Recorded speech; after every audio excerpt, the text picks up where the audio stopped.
Vamos a hacer algunas cosas con las parametrizaciones ahora que nos vienen muy bien para algunos teoremas y para hacer algunos cálculos. Supongamos que tengo una curva gamma que une los puntos P y Q. Así, entonces que venga parametrizada por una C que sale del intervalo AB y llega a Rn. Entonces tengo una parametrización de la curva que une P y Q. C en A me da P y C de B me da Q. Y ahora quiero definir una parametrización que vaya al revés. ¿Qué quiere decir al revés? Que cuando esté en A valga Q y cuando esté en B valga P. Entonces definamos una parametrización y le cambiamos la letra C tilde y en T va a ser, fíjense, C en A más B menos T y le vamos a llamar a esta C tilde o a esta nueva parametrización, la vamos a llamar menos C de T. ¿Por qué? Porque fíjense que va a ser el mismo recorrido de la C, pero al revés. Fíjense que cuando evalúo esto en A, la curva esta que estoy llamando menos C en A es C en A más B menos A, que me da C en B, que era la que valía Q, y C en B, o la menos C en B, me da C en A, que es P. Entonces, esta curva tiene como imagen la menos C, o sea, la misma imagen que la original, pero recorrida al revés. Arranca en A acá y termina en B acá. Y esta curva así recorrida la denoto como menos gamma. Entonces fíjense, de paso hagamos la derivada de esta C tilde o de la menos C. ¿Cómo es la derivada? Bueno, es la derivada de la C en A más B menos T, pero por la derivada, con la regla de la cadena, por la derivada de lo de adentro, que es menos 1. Entonces la derivada de menos C es menos la derivada de la C evaluada donde tiene que estar evaluada.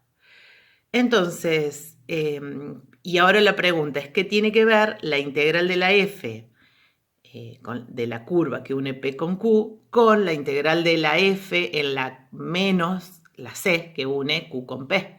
También se puede comparar estas dos integrales. Entonces lo único que tenemos que hacer, hagamos el recorrido del campo a lo largo de la curva menos C. Entonces fíjense cómo es. Es F en... evalúo la F en menos C de T. Producto punto, la derivada de la menos C de dt. Y lo evalúo en el AB. Ahora, entonces F en la menos C es F en C de A más B menos T, producto punto, la derivada de esta, que dijimos que era la derivada de la C, evaluada en A más B menos T, por la derivada de esto, que es el menos. Entonces, acá vamos a hacer un cambio de variables. Llamemos la variable U en R, que sea A más B menos T, el D de U es menos D de T, y ahora el U se mueve, si el T se movía en AB, el U se mueve entre B y A. Entonces hagamos ese cambio de variables. Entonces esto me queda, fíjense, esto con esto es el D de U, y acá cambio, y me queda la integral entre B y A de F en C de U, producto punto C' de U de U. Pero esto es una integral en R, y tener entre B y A es menos la integral entre A y B de esta función en R. Y esto no es nada más que hacer menos la integral de la F a lo largo del camino de los puntos que une P con Q. O sea, moraleja, cada vez que tengo la integral de la F a lo largo de la gama recorrida al revés, es menos la integral de la F a lo largo de gamma. Ahora el siguiente teorema, que es, digamos, el teorema para mí de cuándo existe o qué cosas son equivalentes para que un campo sea conservativo. Entonces tengo un abierto en Rn, tal que dos puntos cualesquiera en U pueden conectarse con una curva C1 a trozos. CAF en U en Rn es un campo continuo. Entonces las siguientes afirmaciones son equivalentes. La primera, existe phi de UNR tal que gradiente de phi me da f, o sea, f es conservativo. La segunda, la integral de la f a lo largo de gamma, gamma curva cerrada, me da 0 para cualquier curva cerrada. Y el c, dado dos puntos p y q, cualquiera, la integral de la f entre P y Q, digamos, no depende de la curva C1 trozos que lo una. O sea, el valor de la f, cuando hago la integral de la f a lo largo de una curva que une P con Q, no me depende de la curva C1 que los una. Entonces, estas son todas equivalentes. Lo que estamos diciendo es, el f es conservativo, sí, solo sí la integral a lo largo de una curva cerrada me da 0, sí, solo sí la integral a lo largo de una curva del campo no depende de la curva que una, o sea, cuando hago la integral para ver de una curva que une P con Q, no me depende de la curva que lo une, sino de los valores del potencial, digamos, en Q y en P, depende nada más. Bueno, algunas de estas cosas ya hemos visto, algunos implica. Entonces, lo hemos visto y lo repasemos, lo vamos a volver a escribir. El primero, que el A sea conservativo, implica que la integral a lo largo de una curva cerrada es 0. Bueno, ese era el corolario del teorema que acabamos de enunciar en el videito pasado. Veamos el A implica B. Decía, gamma cerrada y C una parametrización de gamma, tal que C de B igual a C de A, entonces hagamos la integral de F a lo largo de la curva gamma. Por definición es F en C de T, producto punto C'. Como el F es conservativo, F es gradiente de phi evaluado en C de T, producto punto C'. Entonces esto, por la regla de la cadena, es phi de C de T' de dt. Y ahora integro entre A y B, entonces puedo usar Barrow porque esto es una función, es la derivada de una función en R. Entonces por Barrow es phi de C en B menos phi en C en A. Pero si C en B es igual a C en A, esto me da 0. Entonces conservativo implica que la integral a lo largo de una curva cerrada me da 0. Ahora, si la integral a lo largo de una curva cerrada me da 0, probemos, hagamos B implicada, probemos que la integral no depende de los extremos, o sea, del camino que elija para unir P y Q. Entonces, suponete que tengo un camino gamma 1 y un camino gamma 2, parametrizados por C1 y C2. Los dos unen P y Q, o sea, C1 en A me da P, C1 en B me da Q, C2 en A me da P, C2 en B me da Q. Entonces, para que quede prolijo, parametricemos una nueva curva C, que va a ser ir por la C1 primero, así, y después vuelvo por C2, ¿está bien? O sea, sería gamma 1 menos gamma 2, pero la parametricemos bien en el intervalo AB. Fíjense, lo voy a hacer así. C de T es C1 en 2T menos A, con el T que se mueve en A y A más B sobre 2. Y C2 va a ser menos 2T más A más 2B, con T que se mueve en el A más B sobre 2B. Fíjense que cuando T vale A, acá estamos en C1 en A, que era el gamma 1 que es P. Cuando estoy en T igual a más B sobre 2, estoy en el Q, si pongo acá A más B sobre 2, me da B. Y después cuando pongo A más B sobre 2 acá, me va a dar B también. Y después cuando lo pongo en B me da. Evalúen en los bordes y van a ver que esto lo que estoy haciendo es recorrer así y después así, pero en todo el intervalo AB. Entonces, como esta gama descrita por C es cerrada, la integral de la F a lo largo de la gama me da 0. Pero esto es la integral de la F en gamma 1 más la integral de la F en menos la gamma 2. O sea, porque están parametrizadas con esta parametrización y esta, ¿está bien? Una recorrida así y la otra así. Y bueno, entonces lo que estoy diciendo acá es que la integral, pasando esta para el otro lado, la integral de gamma 1 es igual a menos la integral de la menos gamma 2, pero la integral de menos gamma 2 es menos la integral en gamma 2, por el comentario anterior que acabamos de hacer. Entonces me queda que la integral de f a lo largo de la gamma 1 es lo mismo que la f a lo largo de la gamma 2. O sea que la integral de la f no depende del camino que elegí para unir los puntos P y Q. Y ahora vamos a lo difícil, digamos. Lo difícil es probar que existe la phi, porque ahora lo que tengo que ver es si f, la integral de la f no depende del camino, tengo que ser capaz de mostrar que existe phi tal que gradiente phi me da f. O sea, construirme la función phi. Mostrar que tiene potencial. Entonces, mi campo va a ser f1, fn. Busco una función phi tal que cuando la derive, la derivada de la phi1 me da el gradiente, o sea, cuando calcule el gradiente obtengo la f, ¿está bien? Entonces lo que vamos a hacer es definir phi de x igual a la integral entre p y x del campo de dx, donde esto quiere decir, esta notación quiere decir, elijo una curva que una p con x y hago ese camino.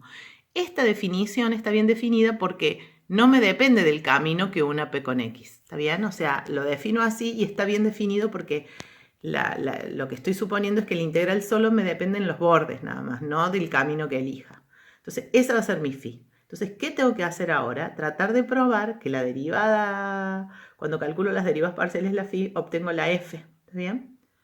Entonces, tratemos de hacer eso.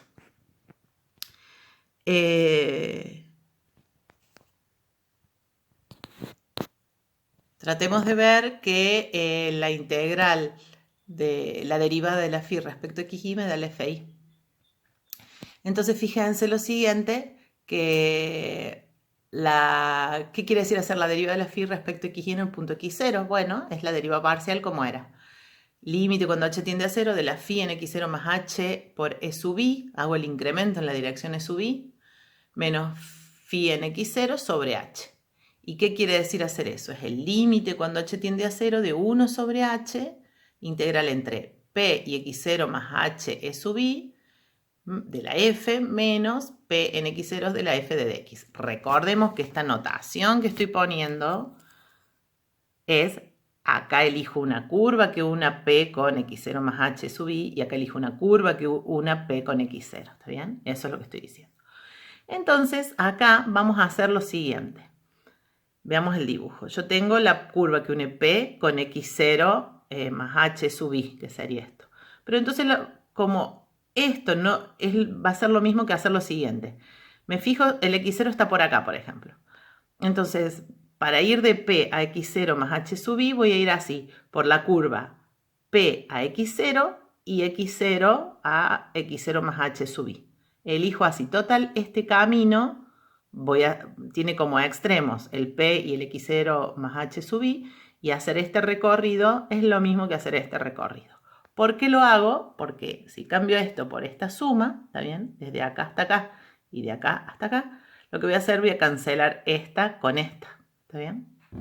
Entonces a la larga lo que me va a quedar a hacer es calcular el límite cuando h tiende a 0 de la integral entre x0 y x0 más h sub i de la f producto, o sea, la integral del campo a lo largo de la curva que una estos dos puntos. ¿Está bien? Esa es la integral que quiero hacer. Y acá yo lo hice así recto porque, ¿por qué? Porque puedo elegir, como lo que me estoy haciendo es moverme en una dirección de los ejes, me planto en el punto y hacer la deriva parcial es moverme en alguno de los ejes de Rn, acá lo dibujé así, o sea, como si estuviera moviéndome en el eje de las X en R2 nada más, como si hubiera hecho X0 más H E1, ¿está bien? Entonces, para pensar que me voy a mover por una curva que va a ser una recta. Entonces, para que lo entendamos un poco. Entonces, pensemos en la curva que une esos dos puntos. Por eso les dije como una recta. Fíjense, pensemos en C de t, que sea h por e sub i por t más x0, con el t que se mueve entre 0 y 1. Si t vale 0, esta parte no tengo, estoy en el x0. Y si t vale 1, estoy en el x0 más h por e sub i. O sea, C de t es una curva, que en este caso es una recta, que une el x0 más el x0h e sub i. Entonces hagamos la f a lo largo de esta curva. Esta curva justo une estos dos puntos. Entonces, eso va a ser límite cuando h tiende a 0, 1 sobre h, de la integral entre 0 y 1 de f en c de t, producto punto c' de t de dt. Y entonces es f en h e sub i t más x0, la derivada de esto, fíjense que es, como es una recta, la derivada va a ser este vector, ¿está bien? El vector h sub i. Entonces, f de esto, producto punto h sub i. Entonces, pensemos un poco qué quiere decir. Acá tengo el vector, el campo, que tiene n coordenadas, y lo estoy haciendo producto punto, el vector 0, 0, 0, h en el lugar i, 0, 0. O sea, lo único que me va a sobrevivir acá es la fi. Entonces, cuando... bueno, primero acá saqué el h, ¿está bien? Afuera. Y bueno, pero cuando hago este producto punto, me sobrevive la coordenada iésima del campo, o sea, el fi. Entonces, ¿cómo me quedó? Se me fueron los h acá, ¿no? Límite cuando h tiende a 0 de la integral entre 0 y 1 de fi h i de t más x0 de dt. Bueno, entonces acá lo que vamos a hacer es un cambio de variables para que nos salgan las cosas. Llamemos a t por h, lo voy a llamar u. Entonces, acuérdense que el h es un número real, ¿no? Siempre acá. Entonces, d de u es h de dt. El t se movía entre 0 y 1, entonces el u se va a mover entre 0 y h. Entonces, escribamos todo eso. Esto es fi en u e sub i más x0, porque tengo el t con el h, lo llamé u, ¿está bien? Y el d de u es 1 sobre h de dt. O sea, el d de t lo cambié por 1 sobre h de u. Entonces me queda, de nuevo, límite cuando h tiende a 0 de 1 sobre h integral entre 0 y h de fi de eu más e sub i, u por e sub i más x0 de du. Y este límite, yo digo que es igual a fi en x0. ¿Por qué? ¿Por qué? Veamos. Si yo tengo una g de r en r continua y defino g de x, la integral entre 0 y x de g de u, de du, ¿está bien? O sea, hacer la integral indefinida, o sea, la integral definida, pero entre 0 y x de g de u, de du, a eso llamo g de x. Cuando derivo la g, el teorema fundamental del cálculo me dice que cuando derive la g, me da la g grande, me da la g chiquita en x, ¿está bien? Derivo la g, me da la g chiquita en x. En particular, la g' en 0 me da g en 0. Y por lo tanto, si yo tengo g' en 0, ¿quién es? Si la g de x es esto, es hacer este cociente incremental, es hacer la integral entre 0 y h menos la integral entre 0 y 0 dividido h y tomar ese límite. Esa es la derivada g' en 0. Entonces, la g' en 0 es hacer este límite cuando h tiende a 0 y esto me da la g chiquita en 0. Por lo tanto, en el ejemplo que acabo de decir, acá, mi g de u es la fi en u e sub i más x0. Esa es mi g chiquita, ¿está bien? O sea, en este caso, la g sub u sería esto, y entonces hacer g en 0, esto se me va y me quedó la fi en 0, en x0. Por lo tanto, el gradiente o sea, ahí probé que hacer la derivada de la phi respecto a xy me daba la fi, o sea, el gradiente de la phi me da la f. Entonces, en este caso, hemos dicho que es equivalente, todo en este teorema, volvamos a ver el enunciado.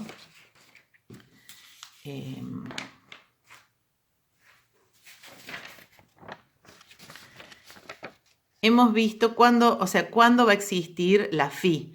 Tiene que ser equivalente, o sea, por lo menos el f tiene que ser conservativo. El dominio tiene que ser unido por curvas, o sea, cualquiera de dos puntos tiene que haber una curva que los una. Y después, lo otro, pero para que exista la phi, tengo que saber probar que la integral a lo largo de una curva cerrada me da 0, o que la integral entre p y q no depende del camino que los une. Entonces siempre estoy pidiendo algo, o sea, de todas formas, saber que existe phi es tan difícil como probar que la integral a lo largo de una curva cerrada me da 0, o la integral de la f entre p y q no depende del camino. ¿Está bien? Entonces no habrá otra condición que me asegure que exista la phi de alguna forma o algún teorema. Bueno, hay un teorema que lo asegura, pero hace falta una definición que es de que el dominio sea simplemente conexo. Entonces ya lo vamos a definir qué es eso. Y el teorema dice lo siguiente. Si tengo D contenido en Rn, un dominio simplemente conexo, y F es un campo C1 tal que las derivadas parciales, así como yo les digo, cruzadas, o sea, la deriva de FI respecto a XJ es igual a la derivada de FJ respecto a XY para todo IJ o I distinto de J. En realidad para todo IJ, si ponemos todo igual, más vale que va a coincidir.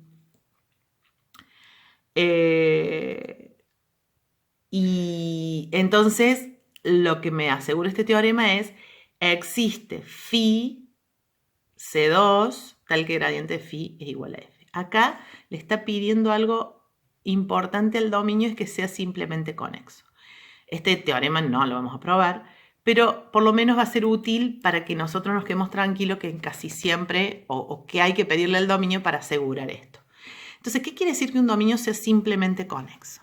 Bueno, si yo tengo puntos P y Q, y tengo una curva gamma, una curva alfa y una curva beta, el dominio se dice simplemente conexo si yo puedo pasar continuamente, sin salirme del dominio, de la curva alfa a la curva beta. O sea, yo puedo ir como corriendo por curvas continuas de acá hasta acá. ¿Eso qué quiere decir formalmente con matemática? ¿Cómo lo puedo definir matemáticamente? Cuando yo puedo pasar, eso que digo así con las palabras, de esta curva a esta curva continuamente, que ya lo vamos a escribir matemáticamente como quiere decir, con una fórmula, es que se llama que alfa es homotópica a beta. De nuevo, un dominio simplemente conexo si dado dos puntos, cualquier curva que una P con Q, tengo dos curvas, una que une P con Q, alfa y beta, alfa es homotópica a beta. Eso quiere decir que el dominio es simplemente conexo. Matemáticamente, ¿cómo lo digo? Matemáticamente se dice así. Dadas dos curvas alfa y beta definidas en el intervalo AB, en Rn, curvas continuas, alfa se dice homotópica beta si existe una función f grande definida del intervalo, del rectángulo AB por 0, 1 en el dominio D. ¿Está bien? Tal que, fíjense, mi dominio para la f es este rectángulo. Cuando pongo f en alfa 0, fíjense que acá tengo variable t, s, qué sé yo, o st, estoy poniendo. F en S0 me describe la curva alfa. F en S1 me describe la curva beta. Cuando pongo F en AT, para cualquier T del 0, 1, me da alfa en A, que es beta en A, que me da P, perdón. Y FBT, para todos los T, me da alfa en B igual a beta en B igual a Q. Y todo en el medio, cuando me muevo cualquier puntito en el 0, 1, me describe una curva. Entonces, en este borde de arriba me describe la curva alfa. En el borde de abajo me describe la curva beta. Para el S igual a 0, la alfa. El S igual a 0, la beta. Y en el medio, curvas. Y todo eso, esta F es una función continua. ¿Está bien? Entonces, también geométricamente, ¿qué quiere decir esto? Que el dominio que me dan no tiene huecos. Entonces, por ejemplo, si pensamos en R2 menos el 0, o sea, tengo el R2 menos el 0, entonces el 0, al no estar en el dominio, cualquier curva que por ejemplo, si este es el 0, cualquier curva que tenga el 0 en el medio, suponete, elegimos dos puntos en el eje de las X y unamos por una curva así y una curva así. Si yo quiero pasar continuamente de la curva por arriba del eje de las X a la curva por abajo, siempre en el medio voy a tener que en algún momento pasar por el 0 y no puedo porque el 0 no está. Entonces, por ejemplo, este dominio así sí es simplemente conexo, no tiene huecos. Un rectangulito es simplemente conexo, no tiene huecos. Este dominio, que por ejemplo es el mismo de este, pero sin este punto, no, porque al tener este punto no estar, no voy a poder pasar por una curva desde acá a acá. En el medio me voy a trabar. Este dominio, que por ejemplo no es conexo, no puedo unir este punto con este punto. O este, que es como un anillo, que tiene todo ese hueco en el medio, no es simplemente conexo. Entonces, fíjense que la primera vez que definimos cuando había una función potencial en R2, lo pudimos hacer vía que nuestro dominio lo habíamos definido que era un rectángulo. Entonces, corolario, y para que quede claro, si D es un rectángulo en R2 y la F viene dada por F1, F2, donde la derivada de F1 respecto a X2 es lo mismo que el F2 respecto a X1, la FC1, entonces F es conservativo. ¿Está bien? Ese fue uno de los teoremas que vimos. Ya lo probamos. Lo hicimos al principio medio a mano y lo pudimos hacer en un rectángulo, ¿se acuerdan? Entonces, acá volvemos a hacer la demostración, pero lo pensemos ahora como caminos, para que se entienda eso que definimos medio prepo de la vez pasada, cómo es ahora pensándolo con caminos. Es la misma demostración. Pero fíjense lo siguiente, si empecemos con un punto cualquiera B dentro del rectángulo y el punto XY, quiero definir una curva, la phi va a ser la integral a lo largo de una curva que une el punto AB con el XY. Y en vez de ir por cualquier curva rara, voy a ir por así, como paralela a los ejes. Entonces me tomo la primera, la gamma 1 va a ser la curva que tengo A fijo y me muevo por T. Gamma 1, entonces la gamma 1 se mueve, el T va a ir desde B hasta I, este es el I, ¿está bien? Esa es la curva. Y después la gamma 2 va a ser la TI con el T que se mueve entre A y X. Entonces fíjense que la derivada de la C1, entonces esta curva, la unión de estas dos curvas, voy del AB, llegué hasta acá, y después desde acá llego al XY. Y la derivada de la C1 es 0,1 y la derivada de la C2 es 1,0. Entonces, cuando hago la integral de la f a lo largo de la curva gamma 1 y de la gamma 2, es f en C1 de t C1' más f en C2 de t C2'. Cuando hago la f en C1, la C1, acuérdense que es a t y lo tengo que hacer escalar por el 0,1. Como la f es F1, F2, me sobrevive la F2. Y en esto, como la C2 es 1, 0, me sobrevive la F1. Acá está evaluado en AT y acá en TI, con el T que se mueve entre A y B, y acá, perdón, entre A y X y acá entre B y I.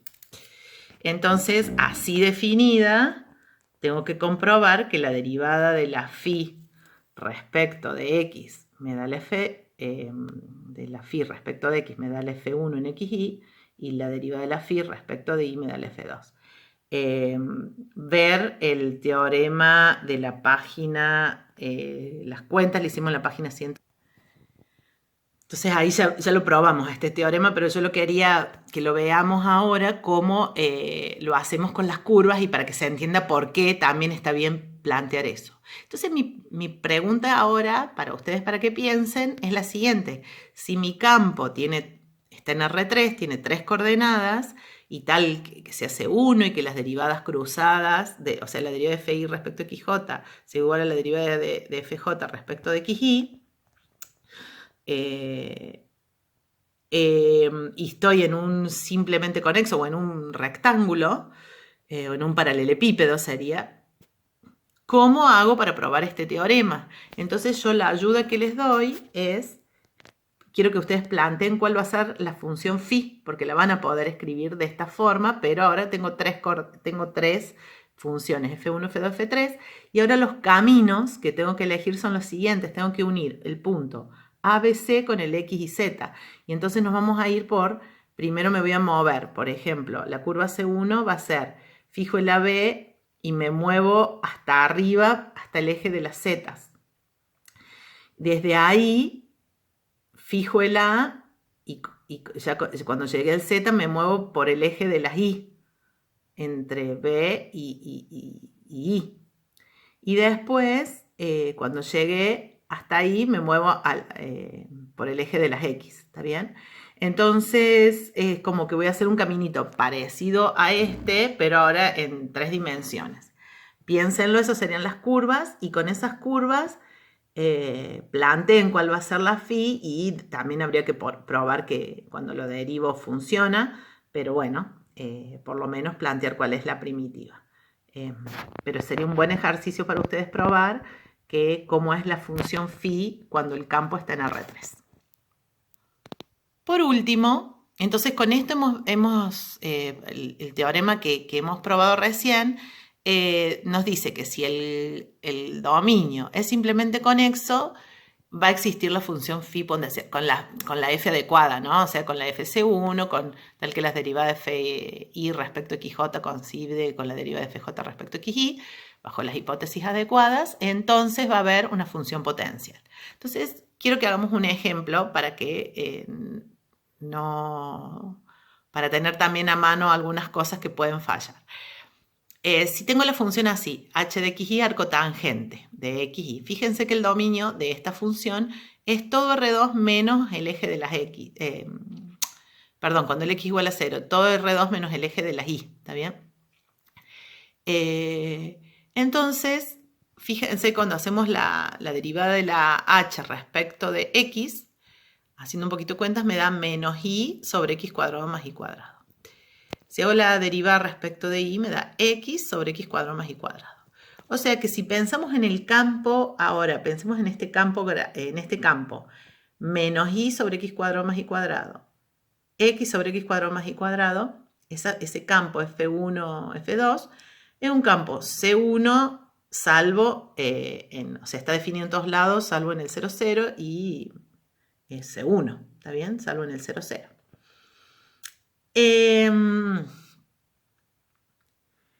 Y fíjense de paso que si hago, y también como, digamos, este original era C2, pero lo hagamos, si hago la derivada del F1 respecto de y, haciendo un poco de cuentas, me da y cuadrado menos x cuadrado sobre x cuadrado más y cuadrado al cuadrado. Y si hago la derivada respecto, la F2 respecto de y, de x, perdón, la F2 respecto de x, me da y cuadrado menos x cuadrado sobre x cuadrado más y cuadrado al cuadrado. O sea, coinciden. Y también más vale porque el original, yo arranqué con ese, que es C2 en todos lados, menos en el eje de las y. Bueno. Entonces estos dos coinciden, perfecto. Entonces hagamos la integral a lo largo de esta curva cerrada, que es el círculo. Coseno de t, seno de t en el 0,2pi. Es un círculo, la curva cerrada. Entonces, si hago la integral de la f a lo largo de esa curva, ¿cómo es? Tengo que hacer f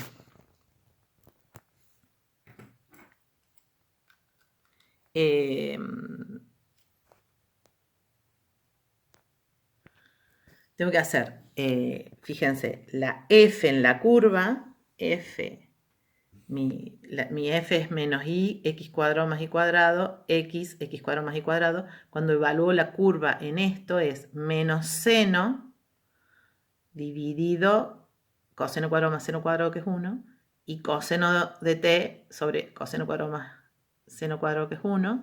Entonces hacer f en la curva me da esto. Producto punto, la derivada de la curva, que como la curva es coseno de t, seno t, la derivada es menos seno coseno. Entonces hago el producto punto, y cuando hago este por este, me da seno cuadrado más coseno cuadrado, me da 1. Integral entre 0 y 2pi me dio 2pi. Y claro, la integral esta es una curva cerrada, me da 2pi, que no es 0, y el campo entonces no es conservativo, pero yo lo derivé de esta. Arranqué con una phi, la derivo, y tenía este que es el gradiente, o sea, el f era el gradiente teóricamente de la función h, y integré, y no anda. Bueno, no anda porque acá en el medio estoy agarrando la curva esta, c de t, estoy agarrando el 0 en el medio. Y fíjense que el dominio original de la función no estaba involucrado todo esto. El campo este también está definido en todos lados menos el 0. O sea, si yo me dieran de arranque este campo, como es R2 menos el 0, y si yo agarro una curva en el cual el 0 está en el medio, ahí no puedo pasar continuamente por curvas de un lado al otro. Me quedo trabado en el 0, 0. O sea, el dominio, en este caso, que estoy agarrando una curva que no tiene el 0, o sea, que está el 0 en el medio, lo que estoy diciendo es que mi dominio acá no es simplemente conexo. Ahora, si yo me quedo con una parte del dominio, por ejemplo, este lado es semiplano, mi función en este lado de semiplano, el dominio sí es simplemente conexo. Y como derivada tiene a esta que sí está bien definida en todo este lado, y entonces hay cualquier curva que yo agarre de este lado cerrada me va a dar 0 el integral, o hacer curvas entre P y Q no me van a depender de la curva que una P y Q, pero hay que tener cuidado cómo yo hago las cuentas y defino las cosas. Este es un buen ejemplo que hay que tener mucho cuidado, en el cual el campo es C1, las derivadas cruzadas coinciden y no es conservativo, ¿está bien? No es conservativo, depende cómo agarre el dominio yo, ¿está bien?